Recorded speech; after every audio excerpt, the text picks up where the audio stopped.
రివర్స్‌లో పెడుతున్నాడు సాతానుడు. నేను చాలా సంవత్సరాల క్రితం చదివి నేను ఆ మాట రాసుకున్నాను నా బైబిల్‌లో.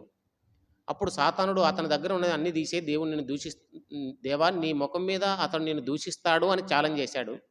ఇప్పుడు అన్నీ ఇచ్చి చూడు నిన్ను వదిలిపెట్టిపోకపోతాడు అని ఛాలెంజ్ చేస్తానట దేవుడి దగ్గర. అన్నీ ఇచ్చి చూడు ఆవిడ నీకు దొరకదిక. కావలసినంత వాడు అనుకున్నది జరగనివ్వు. కావాలనుకున్నాడు. ఈ అబ్బాయికి ఇది జరగాలి, ఈ అమ్మాయికి ఇది జరగాలి, ఆ పిల్లలకి అది జరగాలి, ఇంటికి ఇది జరగాలి, ఒంటికి ఇది జరగాలి, డబ్బు ఇలా రావాలి. వాడు అనుకున్నయల్లా వదిలే కొద్దిసేపు కొన్ని సంవత్సరాలు. వాడు నీ ముఖం మీద నిన్ను దూషించి పక్కదారిలోకి వెళ్ళిపోతాడు. అంటే ఈ రోజున అనేకులు అలా పోతున్నట్లుగా మనం చూస్తున్నాం. సాతానునికి వాడు చేసే మోసాలకు లోబడిపోతున్నారు.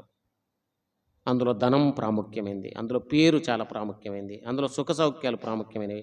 అందులో మనం అనుకున్నవి జరుగుట చాలా ప్రాముఖ్యమైనది. దేవుడు అనుకున్నవి కావు. నువ్వు సాతాను దగ్గర ఓడిపోతున్నావు. దేవునికి అవమానాన్ని తీసుకొస్తున్నావు.